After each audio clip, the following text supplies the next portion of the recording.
Yeah, scoot up, scoot up. Okay, so what I want to do today, I want to show you the last thing. Now this one's, it follows an example of stuff we've done earlier. So if you kind of compare this to what we've done in the past with linear equations, it's really not that big a deal, pretty understandable. We're going to talk about how to use quadratic models, how to fit information about a quadratic function into the proper form. So we're going to try to, here's our analogy. This is probably the best way to look at it. Remember what we did.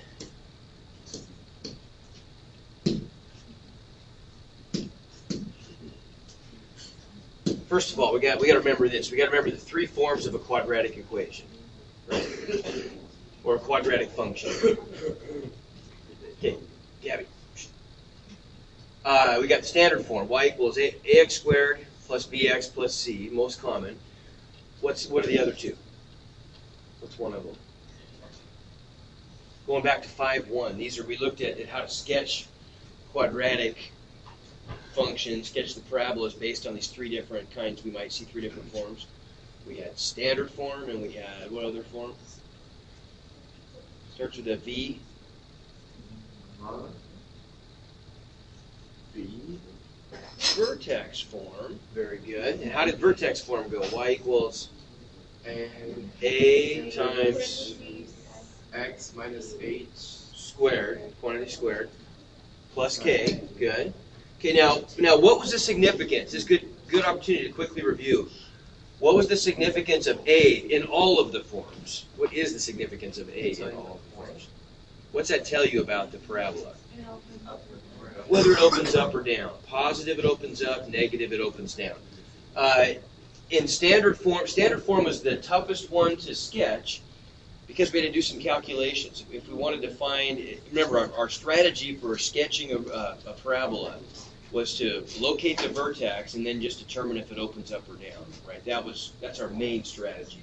If we have to get more specific, we can make a t-table, but usually that's enough. Okay, Quincy, do you remember what the formula was for finding the x-coordinate of the vertex? No. Can anybody help me out? No. X equals what? Negative b divided by 2a. Yeah, there you go. So that one was and then we had to take that x-coordinate and plug it back into the function to find the y-coordinate, right? Okay, Grant, what was the meaning of h and k here? H and k in this vertex form. Think about that for a second. What was the significance of h and k when we were sketching these parabolas? H and K. Here we go. Kyle's saying it's the vertex. Yeah, the location of the vertex. Good. So vertex form was a much easier form to start with. It's much easier to get a sketch of a parabola from vertex form than it is from standard form. Because we know where the vertex is just by looking at it, and we can see if it opens up or down just by looking at it as well. What was the third form? Quadratic formula. No, quadratic formula. Now, remember, that's a little different. Quadratic formula was something that we used to solve quadratic equations that were hard to solve otherwise. I'm just thinking of the different ways we could write a quadratic function. Yeah, we had some different ways of writing linear functions too. We could say y equals mx plus b, or we could say ax plus by equals c. We could do some things like that. We had three of them we talked about: standard form, vertex form, and what was that last one? Remember? Yeah, with the intercepts form, or factored form. Y equals a times the quantity x minus p times the quantity x minus q. At the time, that probably seemed a little mysterious, but now we can see that all that is just a factored form, right? If we take a quadratic expression like ax squared plus bx plus c, and if we're able to break it apart into two different smaller factors through that whole process that we worked at hard in 5.2, this is just what we end up with, right? So this is post-factoring, after we've done our factoring. Now, what was nice about this, remember, is that, once again, A tells us if it opens up or down.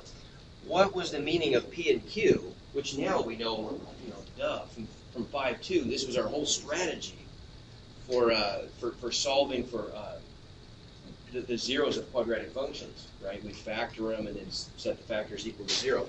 What was the meaning of these things? How did we interpret P and Q?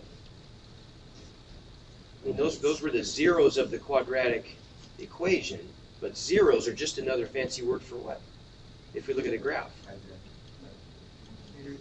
Intercepts, yeah, the x-intercepts, right? So this we called intercepts form because P and Q are just the values of the x-intercept. That's where the parabola crosses the x-axis.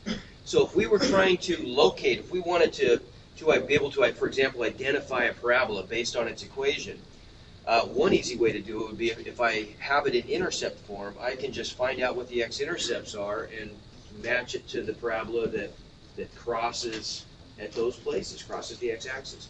So we have these three different forms. Okay, now what we're going to do today is a little different. What we're going to do today is like what we used to do with back in the last unit with lines. Remember finding the equation, for example, of a line through 2 points, right? What if we want to find the equation through the points 1, 3, and 9, 7? Now, how did we do that? How did we find the equation through those 2 points? What do we need for that? Now, come on. The vertex. Vertex, the line we're talking about now. Trying to find the equation of a line. Well, what is the equation of a line? What's our y equals what? Mx plus b. Mx plus b. So what do we need to specify a line then? The slope. We need the slope and the y-intercept, sure, right? We need those two things. We just have to name those parameters. Now, are any of those parameters given to us here? Well, not directly, but almost. What can we very easily get from these 2 points? Slope, sure, we can easily calculate the slope, right? Rise over run. 7 minus 3 over 9 minus 1 ends up giving us 1/2. So now we know m. If we knew b, we're done. That's it. We just need to know the values to plug in for m and b. That's the game we're playing here in Chapter 5, Section 8 for parabolas, for quadratic functions. We got to be able to plug in the 3 parameters. For, depending on which form we're using, those 3 parameters could be different. They could be a, b, and c in standard form. I got to be able to dial in those 3 numbers to specify a parabola. If I'm in vertex form, I have to dial in the values of a, h, and k. And if I'm in intercept form, I have to be able to know the values of a, p, and q, right? For lines, it was a little simpler. I only had 2 instead of 3. There's m. Now, how would I go about finding b? How'd that work?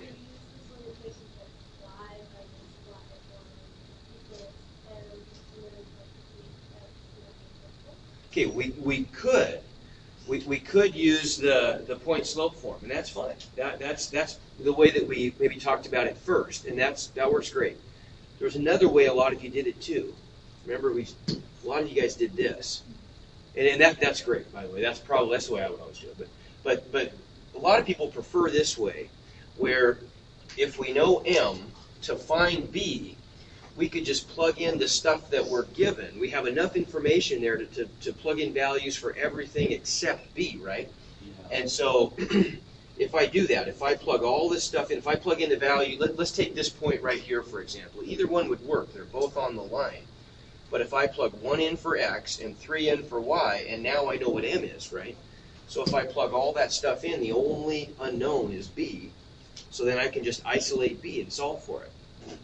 1/2 times 1 is just 1/2. So I think I did this one wrong, actually. I just did this one right before class.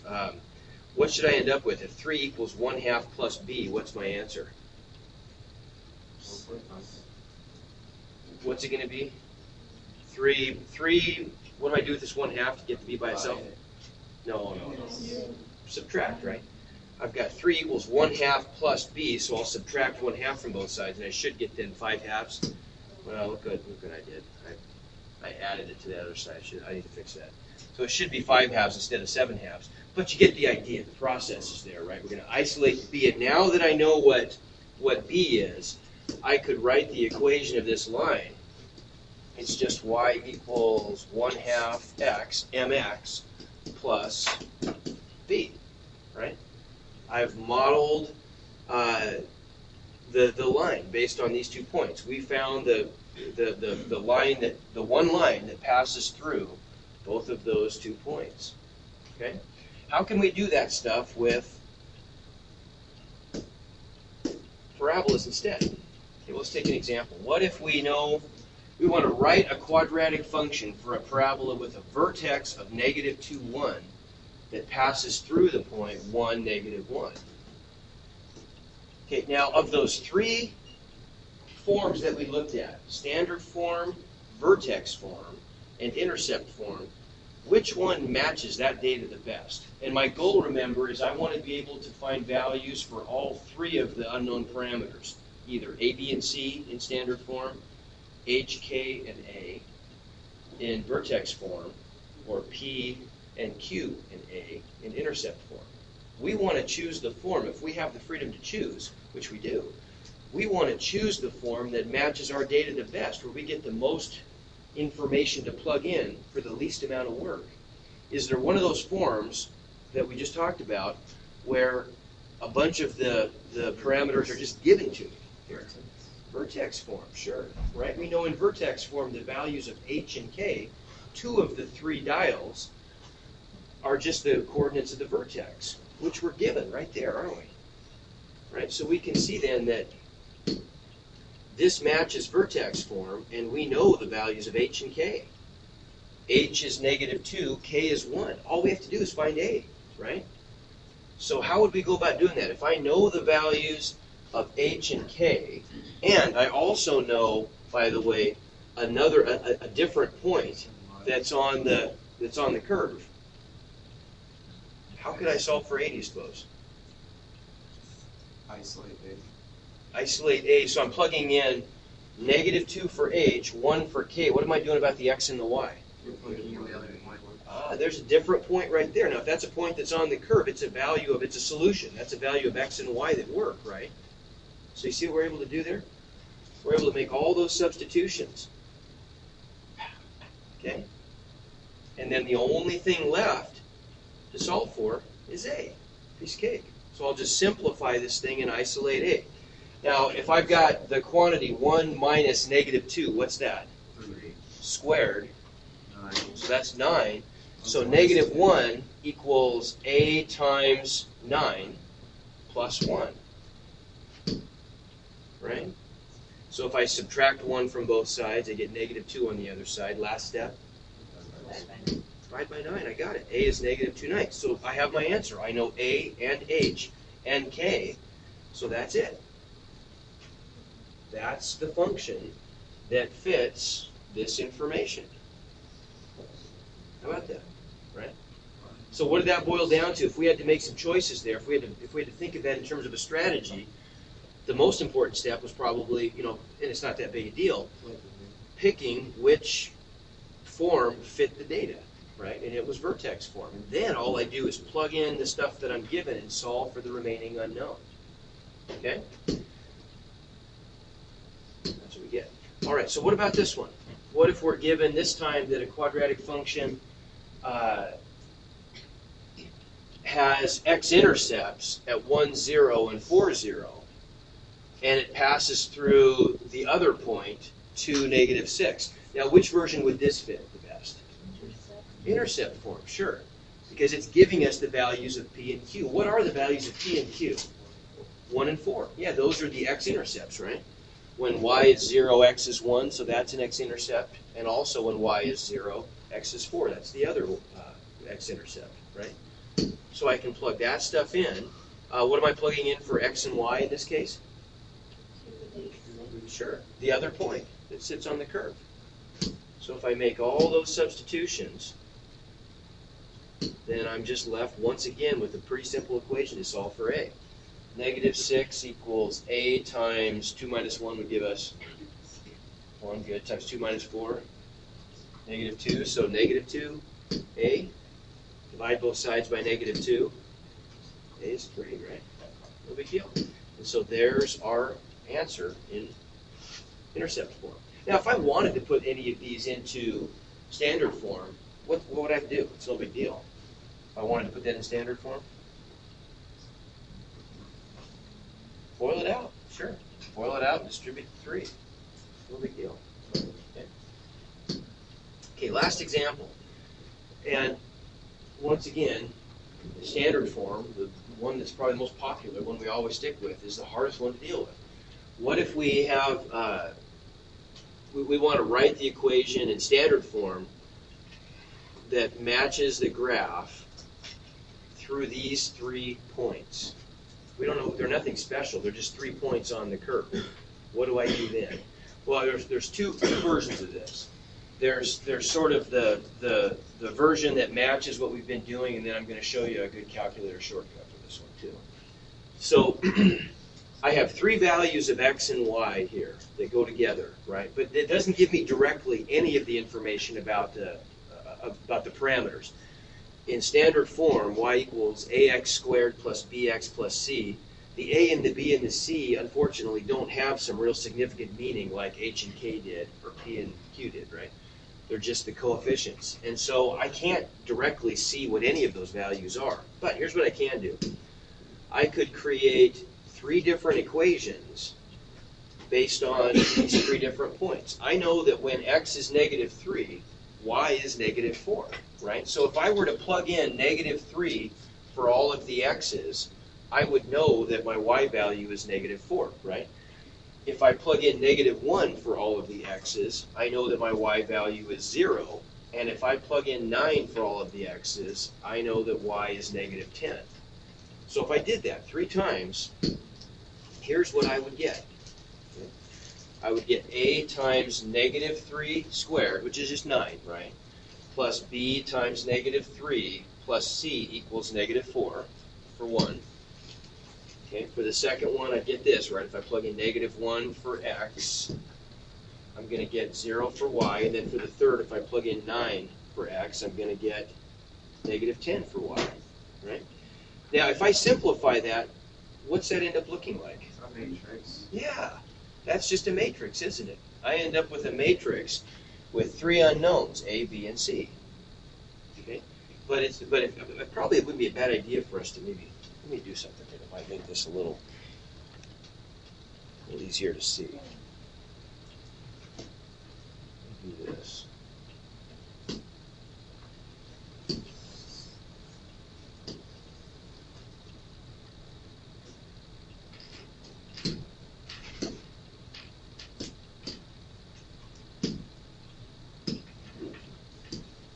Okay, so if I were to simplify that, don't you agree I just end up getting this? I end up getting 9a minus 3b plus 1c. Whoops. Oh, gosh. A equals -4, right? And I get 1a minus 1b plus 1c equals 0. And I get 81a plus 9b plus 1c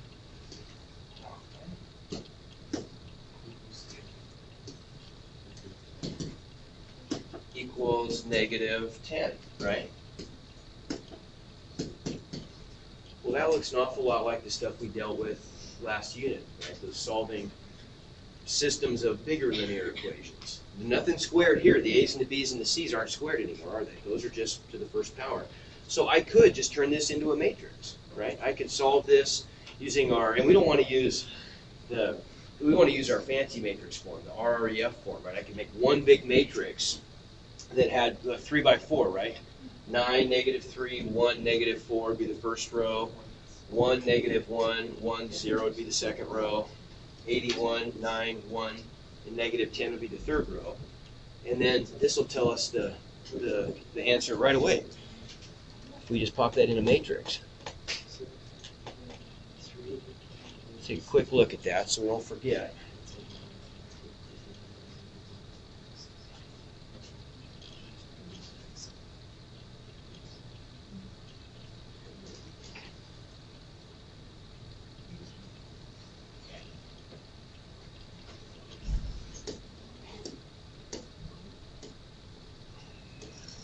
Okay, so if we plug that in a matrix, oops, that's too big.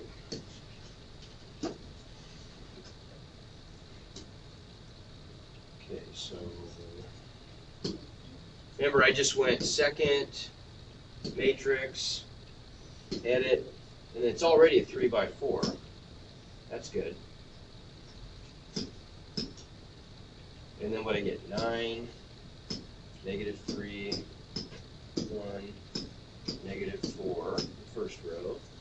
1, negative 1, 1, 0 for the second row. 81, 9, 1, negative 10 for the third row. Once I get them in there, it's a piece of cake then, right? All I do is just quit, second, matrix, math menu.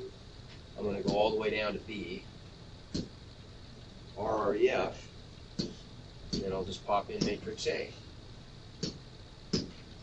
And what are the answers for A, B, and C? Yeah, there they are. Negative 0.25, 1, and 1.25. And I probably want those as fractions. So negative 1/4, 1, and 5/4, right? You got that?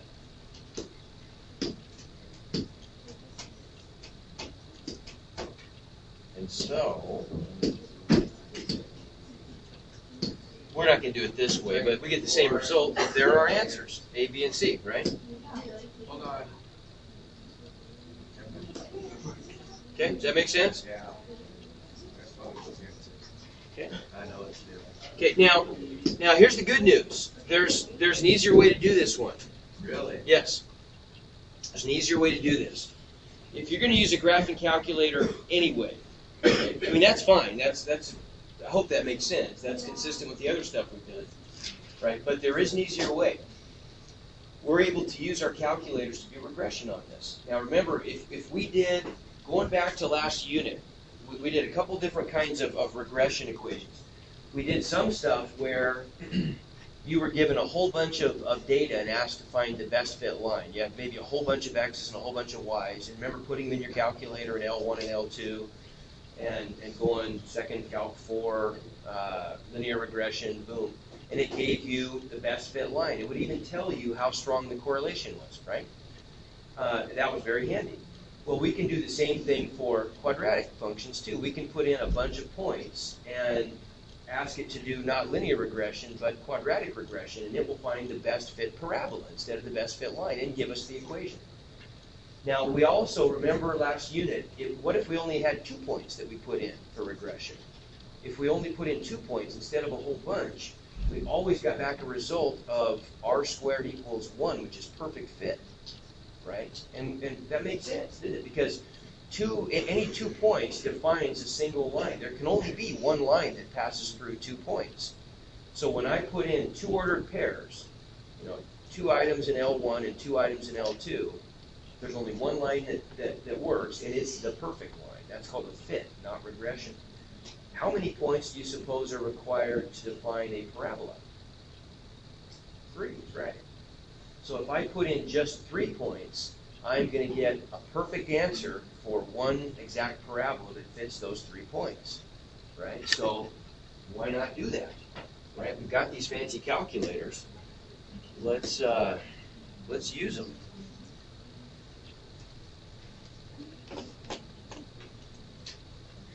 So if we've got these 3 points up here, then all we've got to do to fit this thing is we can just go to Stat, right?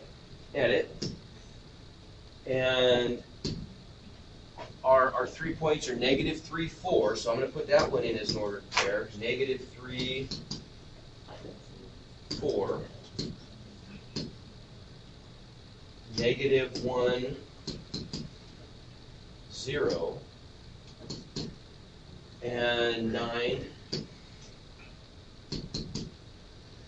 Oops, negative 10. Negative 1. Did I miss this one up there? Yeah, negative. Should be at Oh, negative 4. Whoops. Okay. Okay. Put those 3 in, and then where do I go? Stat. calc. And now instead of 4, linear regression, which one am I picking?